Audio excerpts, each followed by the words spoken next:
Welcome to the D&D Fitness Radio Podcast, brought to you by your hosts, Don Saladino from New York City and Derek Hansen from Vancouver, Canada. In episode 36, we speak with Keenan Robinson of USA Swimming. How you doing? What's up, brother? Hey, Don, I wanted to introduce you to Keenan Robinson. So I met Keenan a couple of years ago in Colorado. And smart guy, and I was watching this documentary on how Formula One racing, how it applies to your everyday car. And so I like having people like Keenan on because, let's talk about elite level athletes, swimmers, whatever. And then how does that apply to, some of the people that we're communicating with on this podcast, like in terms of general population. And so that's why I think, this is going to be kind of a neat conversation. Well, nice to meet you, Keenan. Nice to meet you as well. I'm really excited to, this is going to be an interesting episode. So, Derek, it's funny, we met at that conference and obviously I've been following you from a social media standpoint for an extensive period of time. Some of our mutual colleagues, they tip each other off, right? Like we were like, all right, I'm looking for something in this domain. Like, who do you follow? You follow this guy, right? And so you started writing extensively on the Globus unit. And last year was when I started mentioning to a couple of our highest level swimmers, like, you guys need to budget and get one of these. And, okay, well, where'd you hear about it? Okay, Derek Hansen, go to his website and read about it, right? And athletes, some will read, some won't. And they're kind of like, okay, well, how did you meet this guy? Right, it just so coincided with, it was a Sunday night game and you guys put up 175 points, right? And I was like, well, I know he's helping a lot with that organization, so what do you guys think? Oh, I'm going to get it. So just instantaneously, right? And then they, they started following you on Instagram or what have you, and they see some of the, speed and movement acquisition that your son has, which is phenomenal, right? He's breaking ankles in the Canadian backyard parks, and they're like, man, I was like, well, look, we're comparing apples to cabbage. We're not even fruits to fruits here. He could probably teach you guys how to do that, but does it have any relevance into beating Japan and Canada and the rest of the world, right? So that's kind of how we've kind of blossomed, Derek. Well, that's a good sort of lead into some of the questions that Donna and I are going to have. I had worked with collegiate swimmers, and there were all these weird things, if you had a sprinter and you look at them and you see them run, you're like, oh, okay, that person's a sprinter. Or you see somebody who's a linebacker, you're like, oh, yeah. But there's swimmers who I look at them, and maybe even their performance in the weight room was just average or maybe even not that good. And then they get in the pool, you're like, oh, my God, looks like a fish. That guy, I wish I could do that. How do you wrap your brain around that as a performance director, and how do you identify talent, and then how do you know that they're developing the way you want them to? Well, we can answer that a multitude of ways, and it's probably the same way that you two do it. How do I select talent? I kind of ask for a picture, or I ask mom and dad to come in, right? Because you can't fool genes, right? So if their mom and dad are both 6'4", I'll tell you, I worked with 3 kids when I was down in Baltimore, and their dad was a Major League Baseball player for 18 years. He's part of the Hall of Fame for that organization that he spent most of his career with, and their mom was an Olympic trials finalist in swimming, right? So the big key for me was give them some really, really low level GPP stuff and just let the swim coaches take care of the hard part. So that's how we work with talent identification. And I'll tell you another funny story that hits home with you, Derek, is I met with Swim Canada's high performance director 2 summers ago at the Junior World Championship. So our top 18 and unders, and we had a wonderful, John Atkinson is his name. You guys, Canada brought him over, I think 3 years ago from Great Britain. And we had a wonderful conversation about 2 hours. And then he said, kind of come out here and I want to show you something that what you're doing is fantastic, because it shows you're not all arrogant Americans, but I'm going to show you something that's different than all of us. And I want you to look at your team section. And I was looking at it, and he's like, what's the difference? I was like, I don't know, our face paint. I don't know. I couldn't figure it out.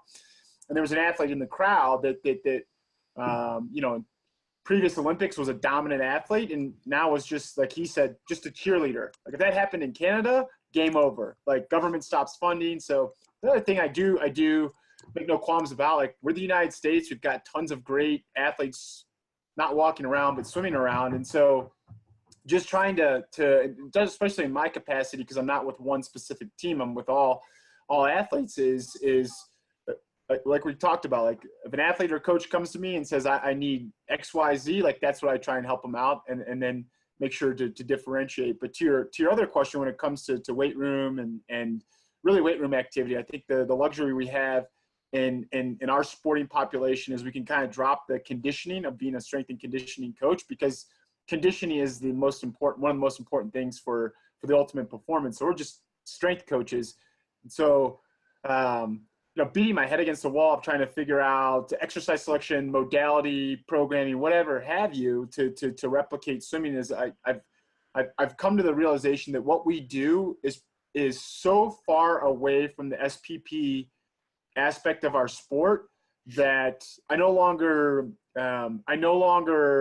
trouble myself thinking about a particular lower body exercise, for instance, and how it will translate specifically to the water, more so about load management, whether it's a CNS implication, it's metabolic implication, and maybe some of our, what some have looked and said, oh, that looks kind of rehab-ish. Well, yeah, like if you have a PARS defect, like that is a performance limiter. So there's some things we have to do to make sure that PARS defects doesn't become exacerbated at the wrong time. So yeah, it may look rehab-ish, but they're all the same to me, right? It's load, take load off, swim real fast. So I don't know if that answers your question specifically, but that's kind of how I approach it. Let me ask you a quick question. So when I started with my club, it was predominantly golf and golf fitness. You'd be like, well, where the hell did that come from? Because I trained celebrities. But yeah, it started with, Greg Rose is one of my mentors, and I went to my brother's a very well now amateur. You would laugh, but more of like a well-known amateur player in the area. He was being considered for the Walker Cup. He's played in probably like a dozen U.S. amateurs and mid amateurs.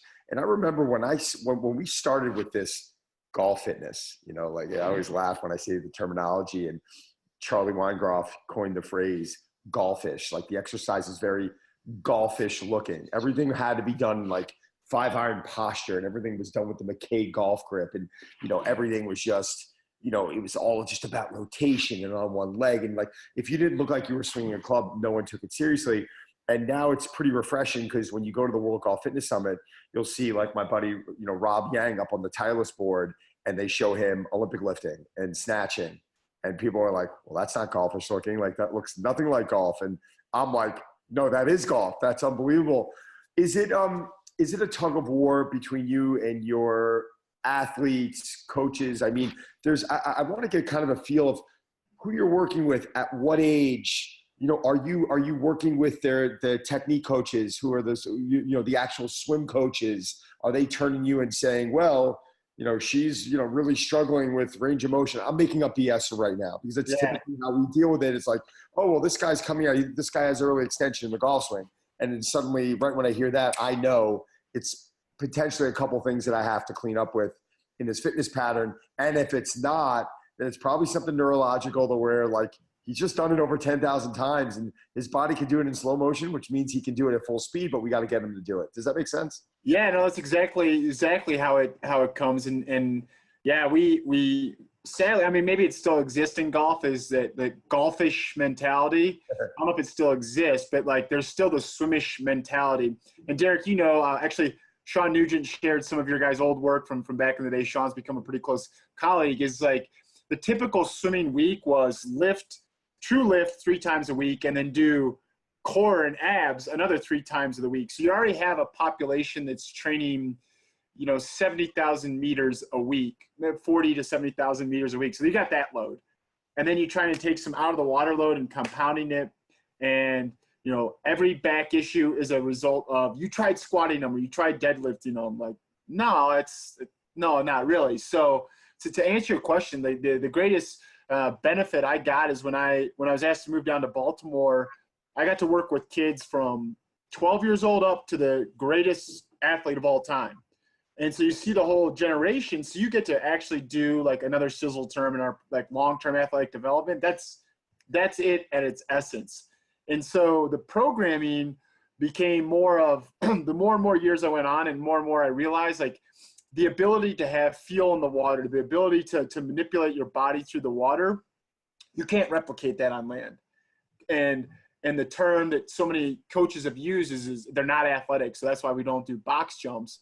Well, just it's in any sport, right? Like you may try and do a box jump with a golfer, right? Or a track athlete. And yeah, they don't look athletic.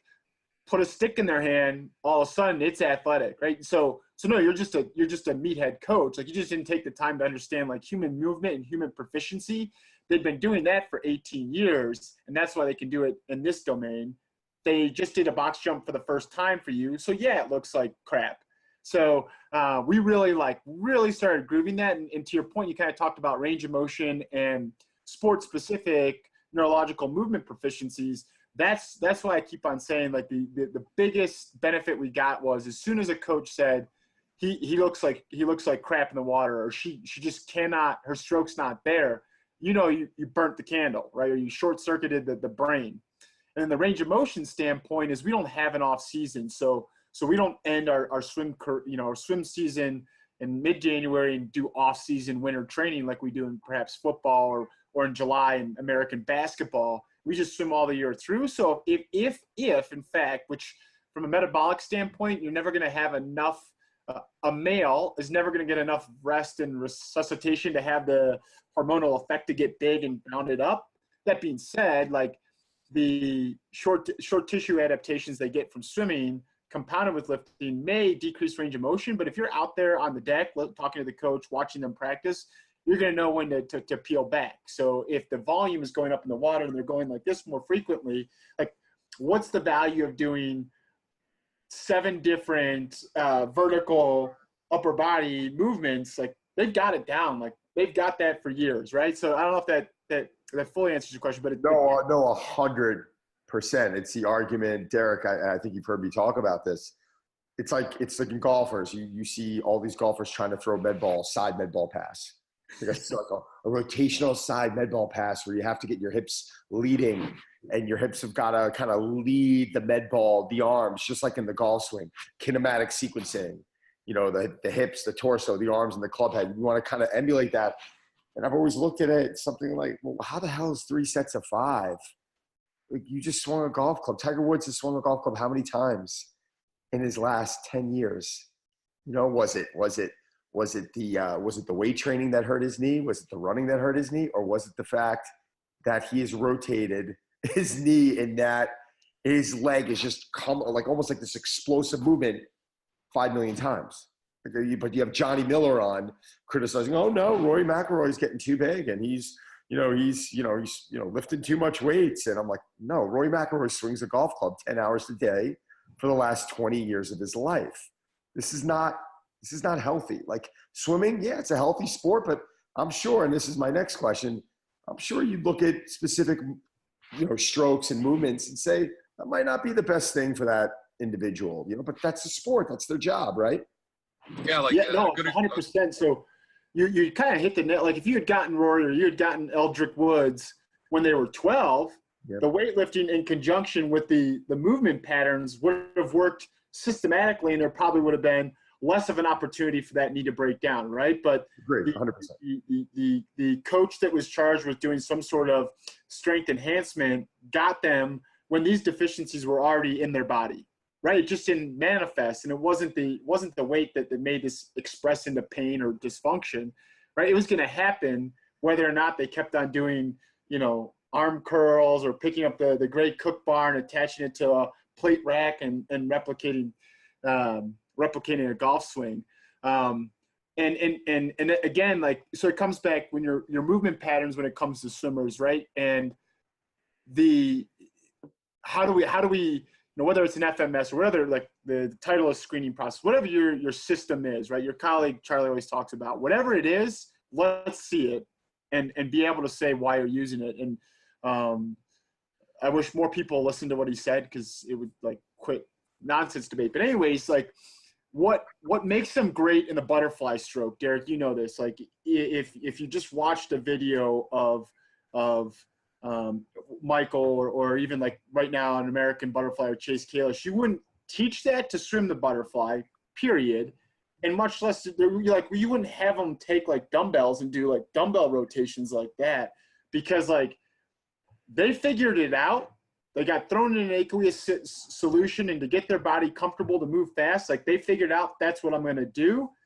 You don't want to, like, that's the gift, right? That's the gift. All much like any other sport, like the running backs that are great at cutting, like the defensive backs. I still think, like, watching Deion Sanders in his prime, his backpedaling was like, you couldn't replicate it, right? So, you know, like, you're not going to hook a sled up to him or do resistance, like, because he just let that fly.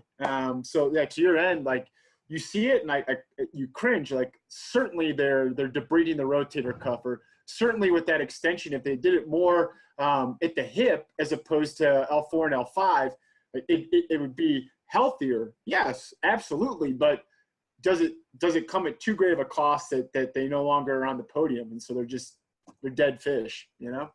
Yeah, like I remember I had a lot of discussions with swim coach and also speed skating, which is very, you know, it's not similar, but it kind of is.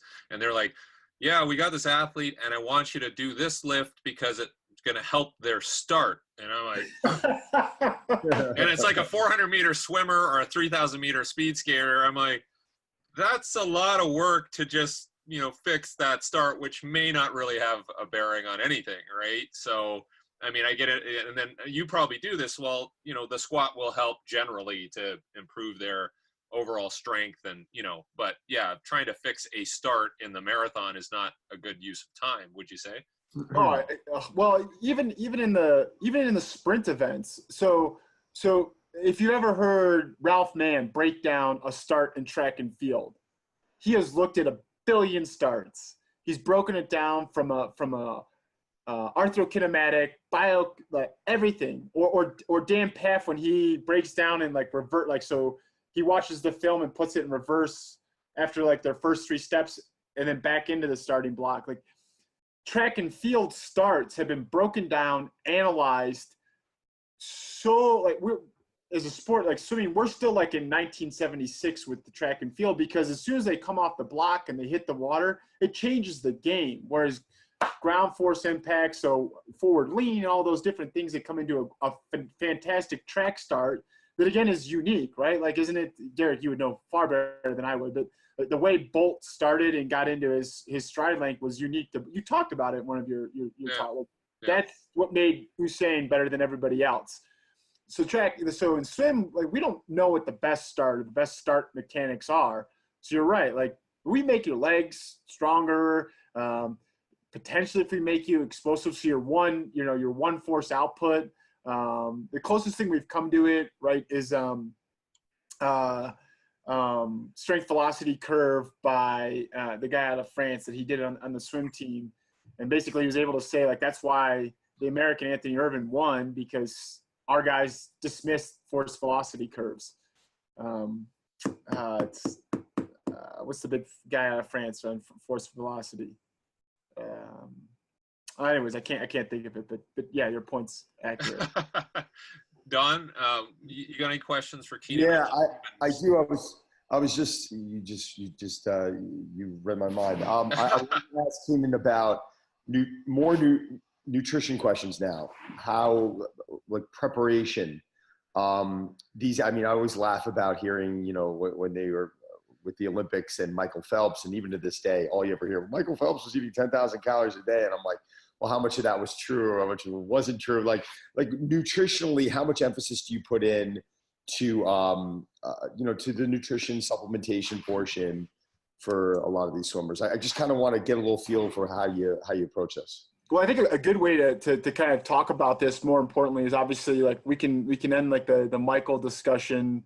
There's some validity to it, but there's also, like, everybody's got to make a buck, right?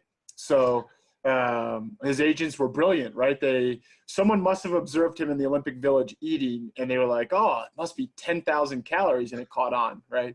But that being said, the man and all of his contemporaries, I mean, they have to fuel, because they're in a perpetual state of overreaching, which is not necessarily a negative term. Like, if it's done under like a calculated approach, like Michael's coach Bob Bowman does, like overreaching was good, so that the super compensation curve was like immediate, like a straight line to a gold medal. But the last word you used, Don, was supplementation, and obviously that's that's probably where not only swimming, but all Olympic sports differ than even like the big four in terms of testing policies and procedures. Because I mean, the random drug testing and again, like, I guess I'll speak more to the United States than I can to Russia, because we're all aware that like they just do whatever the heck they want, and somehow like it gets perpetually turned a blind eye. But so the challenges that we all face, right, is the sensationalizing and the marketing of ergogenic aids or supplementations, right, and young impressionable minds, young impressionable athletic minds, they're going to try whatever can hopefully help them the most. But the low hanging fruit stuff is still dismissed, right? Like the gigabytes and gigabytes or databases of creatine supplementation. Like it's pretty like exact science now with creatine, right? Like we're not 1992 now where they think people are dying because of using it. Like the impact of what they can have on the body, and then finding a company that actually manufactures something like, and I'm just using this as an example, that we know is third-party tested. And so if an individual is taking it, there's no risk at them having a contaminated, so the creatine on this conveyor belt was also the same conveyor belt that was manufacturing some sort of pre-workout, and the contaminations cause a failed test. So that's like where the big challenge is. And so I would say, again, we rely heavily on the USOC, United States Olympic Committee's registered dietitians. They're fantastic in terms of staying ahead of the game, in terms of research, ahead of the game of fueling, timing, frequency, and all those aspects to really bring it back to quote Dan John, right? Are professional athletes just eating like adults, right? So are they asking you like, what pre-workout can I take? But you know, I don't mix in just straight up black coffee, or I get up and I fuel with Lucky Charms, right? Like, or I don't fuel at all because we start our training at 6 a.m. in the water. Like I don't fuel at all. So I'm just running in an energy depleted state. So starting with no one, to the best of my knowledge, has failed a drug test on kale and spinach. You know, so like start with that. That's safety. And then like look at the unbelievable amounts of performance enhancing benefits you get from just like the vitamin density, the nutrient density into it. Right. And, you know, and I guess like we'll just kind of keep going because Don, I imagine in your population, especially in your geographical location, is okay, like, do I go paleo? Do I go Atkins? Do I go ketogenic? Like, you know, I mean, we just had this conversation but we were talking about this with Ben House the other day, and he couldn't even, you know, it's a question he doesn't even want to like answer. It's just like, because it's just, you know, you just get tired of it. I mean, get back to the supplementation. I mean, yeah, I mean, I have to be careful because, you know, I am a big believer in nutrition, diet. I believe that, you know, food quality trumps, and before we need to start getting on supplements, there's so many other things that you're not doing well. And, but even from a legality standpoint, I mean, I know I do lean on the informed choice, and I do lean on the NSF certified, and you've heard some nightmare stories even with those labels. But, you know, I just, there's so many taboo, there's so many fads. I mean, I would almost imagine, like, in my world, I don't take this the wrong way, I almost feel like it might be a little easier for you because everyone's kind of coming to you with one specific goal in mind. And with me, it's like, it's a disaster. It's like, you know, people are so just twisted in their perception of what needs to be done, and just a new diet, you know, like this ketogenic diet. Like, the ketogenic diet was not invented this year. Like this is a diet that's been around for, I don't know, centuries. I mean, people don't even realize they were doing it. Fasting, like, but suddenly everyone's talking about intermittent fasting. And then you got to go in and you got to talk to people. I just had a very high profile celebrity, one of the biggest people in Hollywood, contact me, and they were like, do you think I should start doing intermittent fasting? And suddenly I'm like, oh shit, here we go. Like, all right, I got to have this conversation.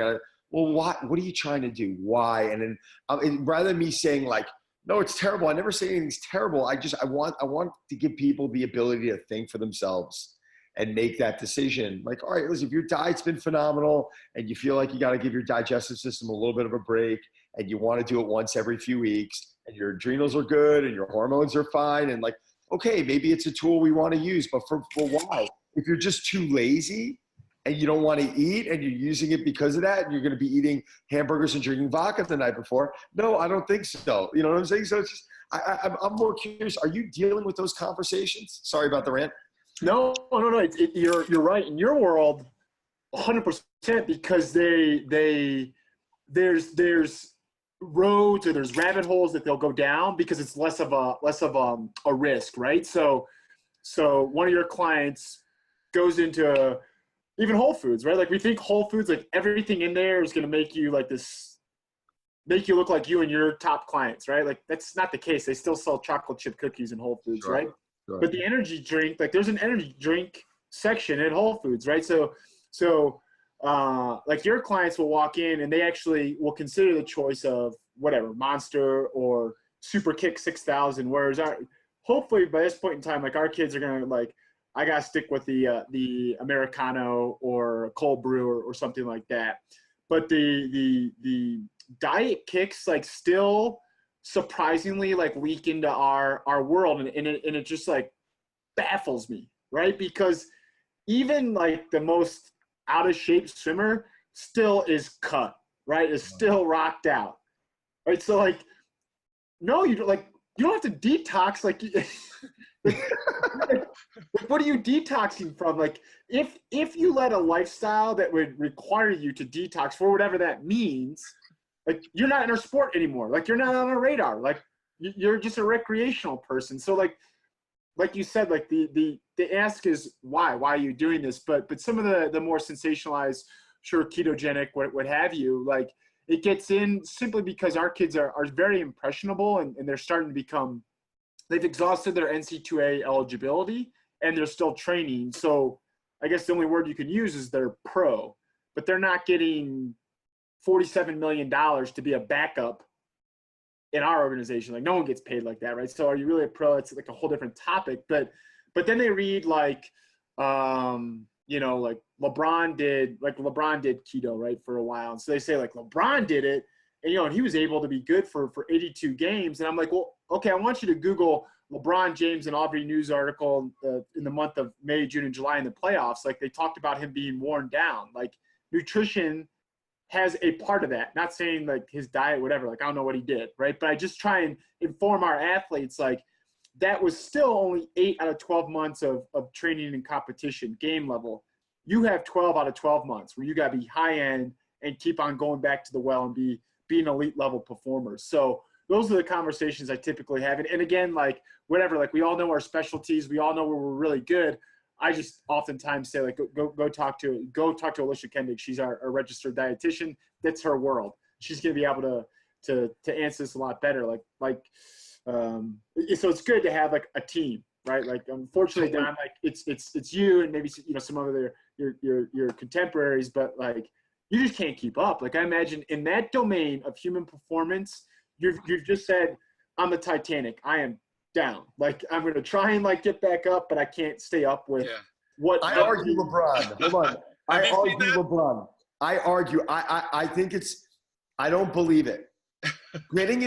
People don't understand getting into ketosis. Some people say it's easy. It's not that easy. It's really not. It's like you're playing with ratios here. Everyone thinks that they're on keto, but they're consuming way too much protein. Like was LeBron peeing on ketone strips every day? Was he like checking his blood? Like come on, like did he just dive into the principles? How was his diet to begin with? Like did he suddenly, like, how do we know he wouldn't have performed just as well eating, a standard, 40-30-30 diet and just cleaned it up? Like people will contact me about macros and I'll say, well, you don't have to. Why do you, like, when I get ready for a shoot or I have something, yeah, I'm measuring my macros.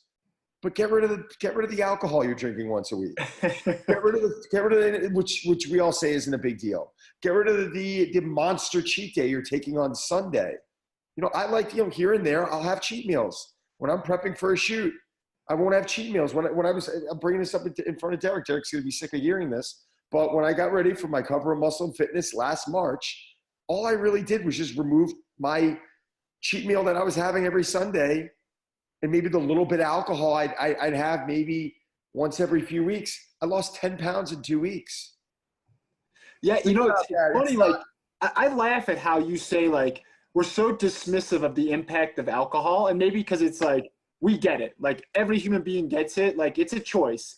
And when you make that choice, like, there's ramifications. But I'll just say, like, you look at Michael in 2016 at our trials or in Rio, and, like, there's that famous picture of him in the green suit.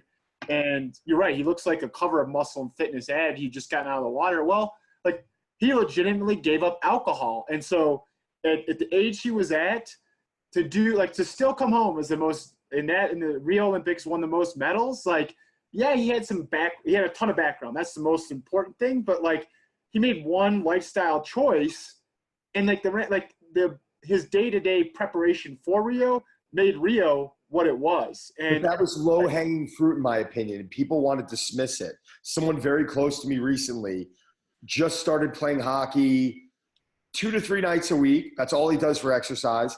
And he gave up booze. He lost 25 pounds. 25 pounds in 3 weeks. A little excessive, a little extreme there, but the facts are in front of you. Yet we all want to know what the best supplement is, or we suddenly want to make this whole crazy diet change to lose weight. Like, yeah, you're going to lose weight on the ketogenic diet, but you'll also lose weight if you just remove all the crap out of your lifestyle and eat a balanced diet. No, you don't have to get on a fast to detox. Just eat good organic foods. You know, how much alcohol was that guy drinking? It's unbelievable, a shit ton. But that's what I'm trying to say. We don't really look at it.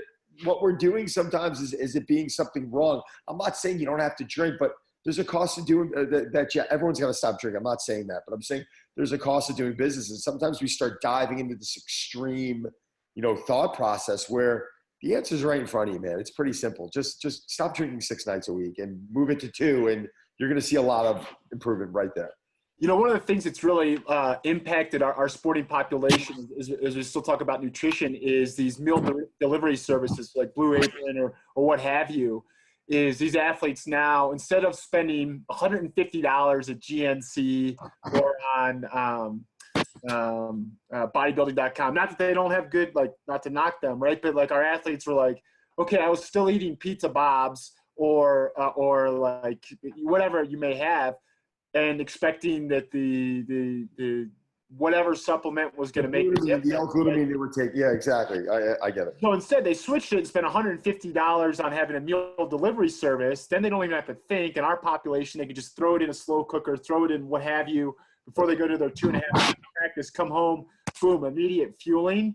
And it's like, it's funny, like some coaches and people, like, globally looking in are like, wow, who would have thought? And it's like, man, like, it's not that hard. It's just like, everybody knew that, like, a steak and a chicken paired with kale, Brussels sprouts, asparagus, and maybe some form of grain and starch, like, I mean, you just talk about Nancy Clark's, like, original, nutrition book that came out in 1991. Like, it's still the same, but people are just packaging it differently, right? Like, now, like, when she talked about adding spices to your food, like, she meant turmeric. She didn't realize, like, if she just put turmeric in there, like, her book sales would have been exponentially greater, right?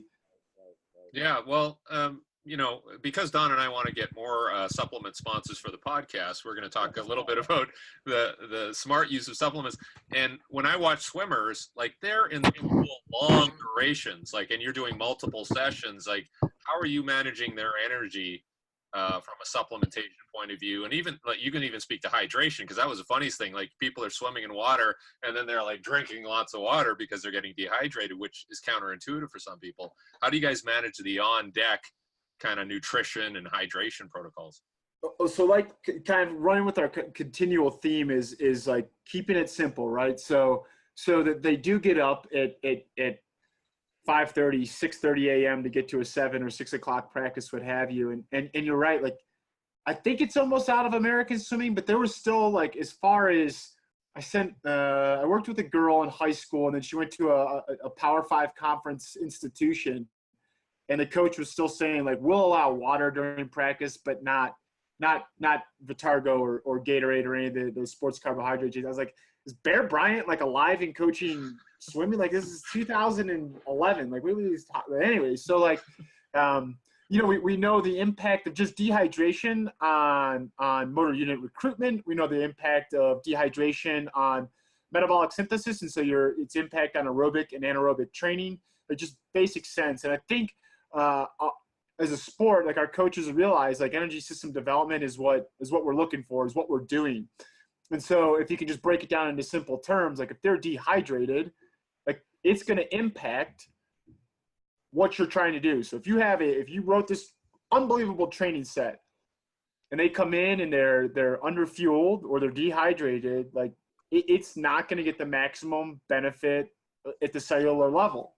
And like, what's Charlie's line? Like, mitochondria don't mitochondriate. Like, we can't make up cellular physiology. Like, it is what it is, and so if it directly impacts that's low-hanging fruit, literally. Like, pick a piece of fruit up and bring it in.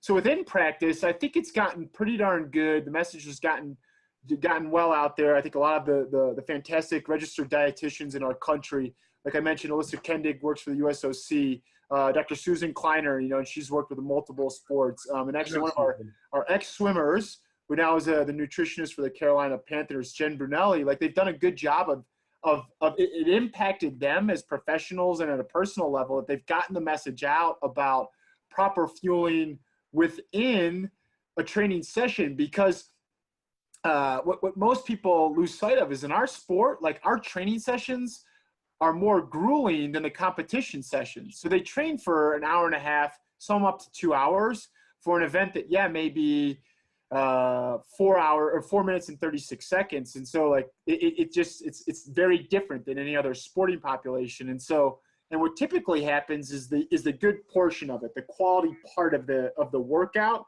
that's supposed to replicate most closely the performance, is at the end of the workout. And so, like, you got to take these things into consideration, where if we just use the model of the NBA, where we bring them in 2 hours before and they have a pregame meal, and then we put them out on the court and they play, and then they come in and we give them a Gatorade bar, which is, basically just a more protein packed Snickers bar, right? Like, we both know that, right? Like, they're going to be fine. In our world, that doesn't happen. And in the compounding factors of post-practice fueling, and again, with so many American NC2A institutions having athlete-specific dining halls, like, again, like, spend extra on your tuition or whatever it may be to get in there. Because if you've been to some of them, the University of Tennessee, University of Louisville are two of the most impressive student-athlete dining halls I've been into, because you walk in and you've got a plate and it's got broke down macros, very basic macros. And so, right, they're all 18, 19, 20, 21-year-old kids. And so they work with a dietitian. They say, like, you need more. This is how many carbohydrates. This is how many proteins you need. And you're like, well, okay, does that mean just bagels? Or what's the gray area between, like, spinach says they're carbohydrates and bagels say they're carbohydrates? Like, how do I mix through that? And they don't need to go to a physiology class. They just need to have it boom in front of them, and they can see it at these institutions. So I think that's where we've really seen, just a small key performance indicator in our population, where as opposed to them, like I'm sure, like, when you would go to age group swim meets, like, parents would be bringing in a dozen bagels from Brugger's or where have you, and, like, they'd fuel off that, or they just say, like, down this gallon of Gatorade or sports carbohydrate drink. Like, there's a little bit more strategy to it. And again, kudos to the registered dietitian field for breaking it down into easily usable, tangible information, so that when these kids get to the collegiate level, it's kind of ingrained in them. All right. So curious now for your opinion on specific recovery modalities. Again, things that have been around for a long time that have suddenly gotten its a popular craze. And, it could be because Michael Phelps is walking out of the gym one day and he has cupping marks on his back, and everyone's like, ooh, like what's that exactly? There's so much training that has to go into what your athletes are doing, and there's so much stress being put on their bodies. What is your protocol for recovery? Are there specific modalities like dry needling, acupuncture, cupping, cryotherapy? Like, what do you guys use? Is it all the above? I want to get your opinions. Yeah, I think, to simply put, all the above, and it depends, right? And cryo chambers I don't think they're as big now. Would you say? Like, I don't think they're as big as they were like 2 years ago. Yeah, I mean, I happen to own one at my club, and I purchased it there. I want to say 3 or 4 years ago, right? Where in New York City, we were probably the second facility in the city, maybe third, but we were really literally up there. Now it's they're opening on every corner because everyone thinks they can make a buck off of it. And I actually laugh because it's not my primary business. I offer it in there. So all I do, it's really simple. When a competitor turns around and he goes cheap, I go cheaper. Like I'm basically screw him out of business. Well, for your population, it's different. It's like no one has ever gotten into the debate of cryotherapy general, cold tubs, ice, cryo chambers. No one has gotten into the debate of whether it's impactful and useful in the general population. Why? Let's do it. Like in athletes, right? Like you see, like there was a picture that was put out recently of the majority of the Golden State Warrior guys in a cold tub, right? And people were like, oh, that's why they're on a losing streak. Or like, well, maybe they don't care because they don't have to start playing until January 1. They're going to make the playoffs, right? Like the whole, like, let's still debate and get into a huge argument about the efficacy of cryotherapy. But it's fine in the general population. It's totally beneficial, right? But then you get into the athletic population and it's funny. Obviously the cupping thing became sensationalized because of what Michael, like he was on the global stage, right? And of course, like I didn't get alerted to this, so I got back home. But like there was like Twitter battles and like saying like, oh, he's going to be terrible at the end. He wasn't. And I think Eric Cressy, love Eric Cressy. Like he got in there. He's like, that guy's won like 632 million medals. Like lay off of him. He can do whatever he wants, right? And like exactly. We don't know what goes into the decision-making process of why athletes or athletic teams are making the recovery situations. But I do think what we've done, and Derek, I attribute a lot of it to you, Carl Valet, our other colleague. He's done a great job of bringing out like this modality can either work at the metabolic level. This modality can either work at the neurological level, or it can work at the the psychological level where like, I don't know, like when I was 12 and I broke my first world record, I sat in a cold tub, and after every other world record, I sat in it. So I don't care if some scientist, some geek in a laboratory tells me like it's not beneficial. It seems to be beneficial and not hurting me too much, right? And cupping, right? It has its place, it has its service, but what are you recovering from, and what part of the body, what part of the organism are you trying to resuscitate, right? Like we just spent a good amount of time talking about nutrition, right? So are you getting cupped and what's a burrito, washing it down with a Diet Coke? Like you're not recovering. You're probably creating more inflammation into your body. So I do think that the great practitioners that work with swimmers that we have we try and have an integrated model, right? So someone that is a licensed doctor of chiropractic medicine, they're going to approach the human body and human body dysfunction recovery a little bit differently, but with the same school of thought as a physical therapist, as an athletic trainer. But ultimately, like, why wouldn't you bring a physician into the discussion, and not just a physician in general? Like, are you bringing in a general family practitioner with sports medicine fellowship trained? Like, they understand the athlete's body than just, like, no disrespect, than just a general family practitioner. And orthopedic surgeons, like, that's what they do every day. They evaluate radiographic images to see dysfunction. They go through on-body clinical exams, and then they sometimes have to cut the human body open. So they've really seen fibrotic tissue, and really have, at least the physicians that we have, Scott Rodeo, who works at the Hospital for Special Surgery there in New York City, like, he's been the chair of our Sports Medicine and Science Conference for 20 years. Like, he's going to have some really good insight as to saying, like, it doesn't hurt, but here are some other decision-making processes you guys can have. Like, yeah, there's probably some validity to pineapple juice reducing inflammation, but there's 10 other things that's going to make it a little bit more impactful. So to your point, yeah, it's individual basis, it's practitioner basis. Like, we don't want, like, I'm an ATC and there's muscle energy techniques that I can do. There's some things that may look like a manipulation, but I can't do a high velocity manipulation, not if I don't want to lose my licensure. So I'm just going to punt. Like, if a kid was like, puts value into that, like, the muscle energy technique is the same thing. It just takes a little bit longer. But if they're like, I take greater value in a sacral rotation that's quick and fast, I'm going to send you to my DC. Like, it's okay. Like, at the end of the day, like, we're still trying to beat the rest of the world. So right. I don't know if that's No, it was perfect. I mean, I loved what you said about Cressy. The guy has won a zillion medals. Leave him alone. What starts frustrating me is the research. Because would you agree, or what's your thought process when you start looking at research that comes out? Like, for perfect example, the other day. So coconut oil. Let's just do something simple. Coconut oil. Back in the 80s would have been frowned upon, right? Everyone thought, oh, it's high in saturated fat, it's terrible for you. Then, probably over the last decade, it's been glorified a bit. Would you agree? Everyone's, tablespoons of coconut oil, it does well under high temperatures. Not just recently, an article comes out saying that coconut oil is awful for you. It's absolutely terrible. So think about this. Think about this. You have we at least know that there was 3 professionals, 3 doctors, 3 nutritionists, people who consider themselves experts, dove into a product and researched the product, whether it was in the 80s, whether it was 2010, and let's call it now.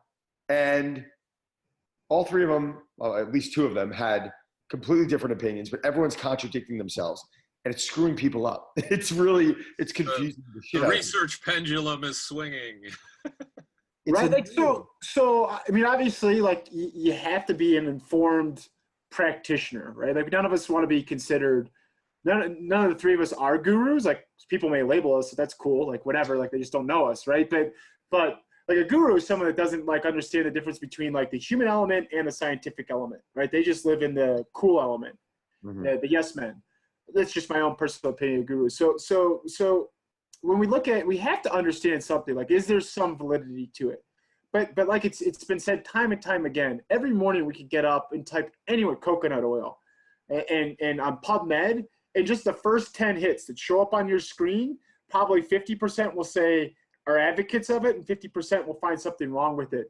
I'll go back to something like the cupping thing. So immediately after Rio, right, the National Athletic Trainers, the Michigan Athletic Trainers Society asked me to come speak on cupping. And my second slide was the PubMed peer-reviewed journals of actual, like, good level 5 studies advocating cupping, and it's not there.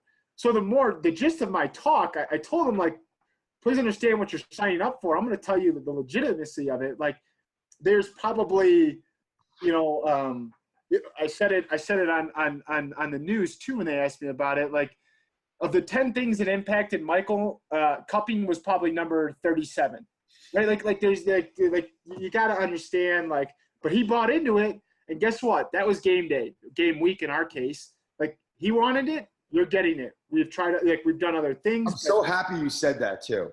I really am, because people, it's not their job to either. Like, you're the professional, you're the one who's been doing this, you're the one who understands.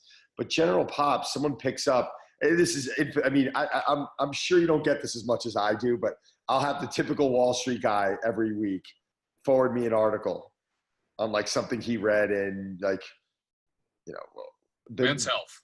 The New York Times. They're not sending me research on PubMed. Like, look what I just did now. They're sending me, like, what they wrote in the New York Times, and I'm looking down and I'm like, wait, I know the guy who wrote that, and he's full of shit. It's just like, it's just something funny, but yeah, this is a consistent battle. I just feel like that it's so difficult in our industry. You try and put research out on, let's just say it's 50% of the things that are researched in fitness and nutrition. And there's so many other variables that can affect Michael. Everyone wanted to point at something. Look at the population that study used, right? Like, so whether it's the ketogenic diet, well, it's been used on Marine Special Force, well, are you a special operator? Hell no, you're not. We're not comparing apples to oranges. We're comparing like apples to like grains, like not even in the same discussion, or even like an exercise selection, right? Like high intensity training. Like people are now like bastardizing that because 3 studies came out on like college recreational studied athletes. Well, they were like frat boy Freddie and like just like, some girl that was like walking by that had been using the treadmill for 3 of her first 4 years of school and was like, oh, I can get $150 to participate in this study. Like, heck yeah, I'll do it. Like people like we work with, like frat boy Freddie's a nice enough guy, but like he's not competing with the world to win us a medal, right? Like, so we'll read it and then we'll use our own intuition to apply it. That's why it's someone that you're working with. Yes, every little point, it does matter because you've just, it's every millisecond, it's every. My guy, it's like, honestly, like HIIT training or steady state, like just do how you feel. You don't need to be using Omega Wave. Like you're just like, you're checking your heart rate variability every morning. I can tell you what it's going to say. You're getting 4 hours sleep, but now you're drinking 2 bottles of wine. Why don't we eliminate that stuff before we go in and do $6,000 of blood work? Like, shake my hand. Shake my hand. Like if you've got a limp wrist today because you were out in downtown New York, like I'll tell you, your HRV is low. Like that's all I need to know. Like. Yeah, exactly. Don, you got to start sending your Wall Street clients like articles from People magazine on how to invest your money and say, hey, what do you think of this? You know, I actually did that once. I actually did because someone came to me and they showed me something in Men's Health and I read it. It was like they were trying to bring back the crunch, or I don't know what the hell it was. It was something absolutely asinine. And I just looked at the guy because he was on the Forbes list, like one of the top, I can't say too much because but one of the top investor guys, whatever. And I said, how would you feel if I came to you and I brought up some TV personality who like have a discussion with me, let's talk about it. Don't tell me this is what we have to do because this person's saying it. It's 2 different things. You want to come in and you want to discuss crunches, you want to discuss the ketogenic, whatever you want to discuss, I'm happy. I'll talk for hours.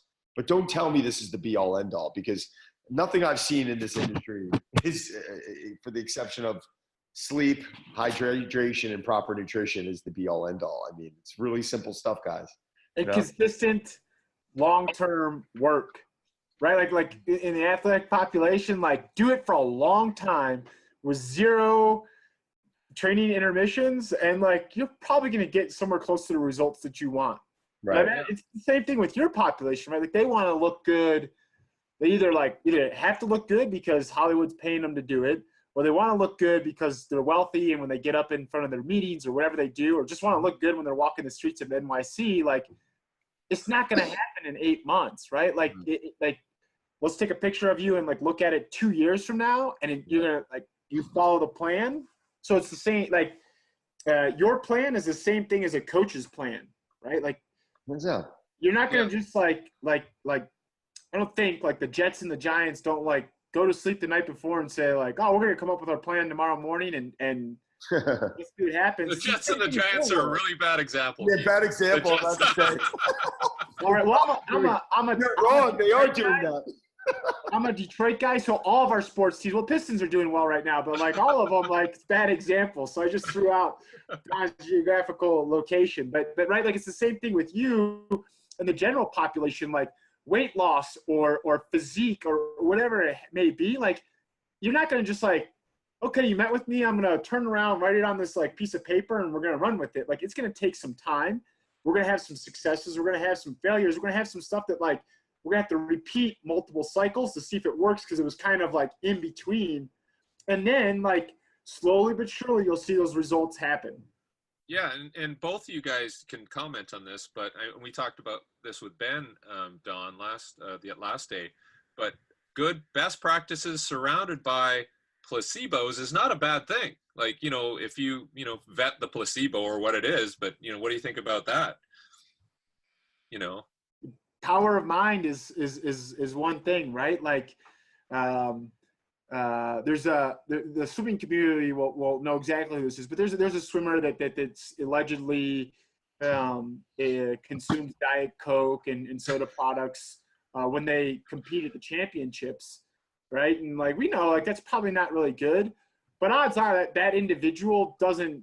That's not the majority of their dietary impact on a day-to-day basis. Like you don't get to the elite level like that. Like there's only so much the human freak can overcome, right? Like eventually it catches up to you. So and again, like it's game day or it's the Olympics. Like who gives a shit, right? Like if that's what makes them go. We'll the other 365 days times 8, like we'll clean up. Yeah, Usain Bolt and chicken nuggets, right? Like that was not the Beijing thing. You had chicken nuggets. Yeah, it's right. Yeah, right. I can't explain why.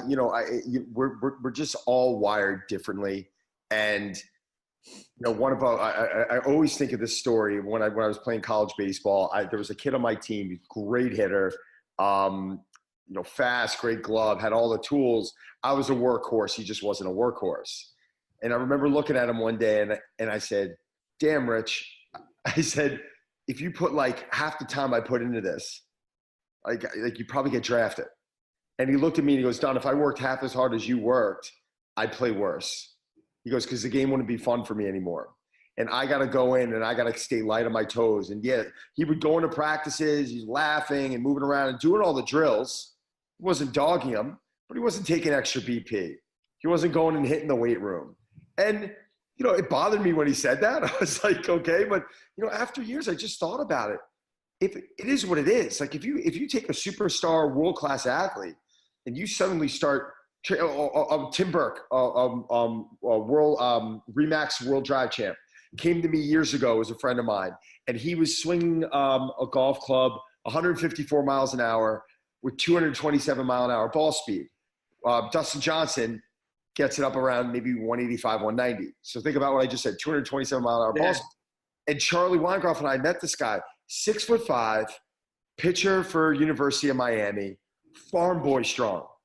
And I was like, Jesus, Charlie, this guy doesn't even work out. Like, could you let's get him, like, let's put him on a crazy, let's get this guy training. Charlie was like, whoa. We may not want to do that.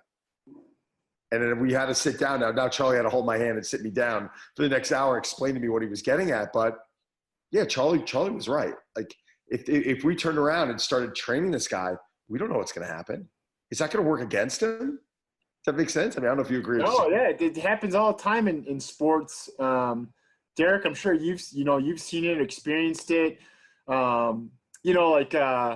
Another one of our Joe Ken House, the Carolina Panthers strength coach. Like I've heard him on a million podcasts tell a story of Steve Smith, right? A guy that's going to be inducted into Canton in 3 more years. I talked about when they were at Utah, they had to hide his practice equipment, his helmet and shoulder pads in the weight room coach's office so that he would actually come in and do something in the weight room, right? But get him out on the field, forget about it. He's a Hall of Famer. Michael was very similar to that. There's certain days that he would love to bring the heat in the weight room, but at the end of the day, he knew how to push himself on exercises that he felt confident about, and ones that he was I could probably push it today, but I'm going to push myself in a swim workout later or tomorrow, and I'm going to get greater value of that. And who cares, right? Bo Jackson used to talk about that. Did you see Bo's, not to interrupt, but it just went off, a light bulb in my head. Did you ever watch his 30 for 30? No. Okay, so Bo Jackson's 30 for 30 was one of the most incredible things that I've ever seen. They were talking about him in high school doing a standing backflip out of the water in a pool. So they're at 12 years old, he was able to dunk a stick. He picked up a little stick and he dunked it. All these crazy stories. And Bo used to say, he's well, I didn't understand. He goes, these coaches would bring me in the weight room and they'd want to tire me out. I'm like, why do you want to do all that strenuous activity? We got to go on the field and we got to do our work on the field. And then they brought him into the weight room and he's I think the first time he ever got on the bench, he benched 500 pounds. He's just you know what I'm saying? And obviously, probably I would say in my eyes, obviously not the most successful athlete, but when you look at pure athleticism, power, speed, strength, I don't know how many other people you're going to put up with that. It's, yeah, I mean, right? just, you got tackled, Dad. Otherwise, like, we would be having like that potential discussion of like he was the greatest of all time. Poor, like, it's, you know, it stinks. And but Yeah, well, it's really interesting looking at these outliers. Like, I don't know if you guys seen these ads lately for the LeBron's trainer, and it's called the Ladder or something, and they're all trying to say like, oh, we made LeBron into this great athlete, and you got to take our supplement and follow our program. And it's like, well, natural selection was a really good system of producing him, right? So, I mean, as the consumer, the general consumer, and Don, you touch on this with your clients, like, you know, let's look at the big picture, not like what supplement did he take. So. Yeah, or that LeBron loves the VersaClimber and he bought it for every guy on the Heat. So suddenly, I love the VersaClimber, but it's hysterical. I have every celebrity come to me right now going, I should order a VersaClimber. And I'm like, all right, like, you want to spend I love him. $4,200 is still a lot of money for a piece of cardio equipment. Like, it's like this, you can get, you know, the Airdyne bikes are really hard and $600. It's like, you know, it's just funny. It's just funny how something gets glorified and then we're having that battle. Not the edginess of them, right? Like the three parallels I see between like MJ, Kobe, and Michael was like, they talk about like their edginess, right? Like MJ wasn't necessarily like the greatest team player. Like he had an edge or a, I don't know, he was nasty in practice. I heard he would like be belittling guys and going after them in practice. Right, and the Kobe, like, you're soft as Charmin, like, that got picked up on like camera, or like it was heard, and like it's a lot what like that is what like one of the biggest things that Michael had. Right? Like, it got glorified by the face when that knucklehead was like shadow boxing him, and he was like, all right, let's bring the heat, and then, you know, like his ability to be like to say like this set, like, so this repeat is hard, but it's not that. I can do two more. And it just breaks the will of everybody else, right? Like, just that you can't sell that. And I think that's why it's never like really talked about. And I don't want to talk about culture, because I think that's, again, an overused, undefined word. Brett Bartholomew has done a good job of defining it. But like that like, yeah, MJ, like, I just heard the story about how like he would purposely order like pizzas that were on the team plane because the owner was a little heavier set. And it was like MJ saying like just, he's even attacking him. Like, no one in this organization is as good and is fit as I am, and like as committed as I am. And I'm not afraid to take shots at anybody. Because what are you going to do? Either get on board with me or get rid of me. The Bulls would never do that, right? Like, and I always encourage, like, you want to get the highest level, like, work so hard, have the mindset such that, like, you know, you've trained, and so you can beat people. You know, in revenue sports, you've watched enough film, you practice, like, you've mentally, basically the Patriots, right? Like, they don't have the most talented team, but like, why is Tom Brady like had such a long longevity? Is he doesn't get sacked, right? He just like falls down instead of getting sacked. I mean, they talk about it all the time, right? Like, whereas Aaron Rodgers, like, he stays in there until he gets banged up, right? Like, it just you can't market some of those like intangibles, right? I mean, that culture is pretty incredible. We were talking about them the other day, and how, I don't know how many times the Patriots would get rid of a player, and I'm saying to myself, why the hell are they getting rid of him? Like, why are they allowing him to leave? Whatever they'll have, or Wes Welker, what are you kidding me? And then like Julian Edelman comes aboard. You know, you just see them do things, which is one of the reasons why, you know, they're obviously so great. But I got one question for you, and I'm gonna close on this, more of a selfish question, because you just brought it up. We got MJ, we got Kobe, or we got LeBron. Who's the greatest? Oh, at hoops, I would say MJ, because that's Great. I grew up watching NBA at that time. Like I said, I'm a Detroit guy, so I was a Bad Boys fan. So like, I'm gonna take Bill Laimbeer any day. But I love it. You know, like, and then I kind of like just stopped watching basketball during Kobe's prime, and now I've kind of looped it back in, because even though there's these powerhouse teams, I do like a lot of it's because of like our field is like, we're seeing more and more of like our field like impacting NBA now, like people talking about Chris Paul's hamstring injury, like stuff like that. Like, so it just interests me. Like, so I watch it more from a nerd standpoint than a professional standpoint. So Although I would say definitely like right now MJ, and then LeBron's closing in. Like I always like Kobe's fantastic, and I like the way like we talked about his edginess. But you play with Shaq, like he played with some good guys, right? Like and LeBron, right? Like the Cavaliers, right? You take them off any team. You take them off the Lakers now, like they are so bad. Like they win when other teams sit their starters, right? Like so, you can say he's transcendental, but I would still say MJ, man. I just think whatever. Like I guess it's a generational thing, right? I agree with you 100%. It's I probably would have answered a little easier and just said MJ. But Derek? Yeah, I mean, I'm the same as you guys. I just knew that when he got the ball and there was 20 seconds left, they had the game. Like, I don't get the same feeling with the other guys. I just, like, if he's on your team, okay, here's the ball. Take care of it, man. So, yeah. I love it. Well, Keenan, listen, man, it was such a pleasure. Heard great things about you, and really, really appreciate you coming on and helping us out. And if you're ever down, I don't know when you're in New York City the next time, but I'd love you to come by and kind of meet in person and come use the club, whatever you need, you let me know. Well, likewise, I appreciate you guys coming and let me on. You guys speakerless before that. I was the Black Swan. I hope I don't saturate it and your guys' ratings plummet. But it was a pleasure to get Actually, on. I'm looking at it right now, Derek. I think this was officially the longest one we've ever recorded. Yep. Which means we had a lot more stuff to talk about. Yeah. So, awesome. I'm kind of sure because we can't go much longer, unfortunately. But let's do it again sometime, definitely. All right, I appreciate it. Thanks, All right, guys. Thanks, Have a Derek. good weekend. You too. You guys too. Thank you.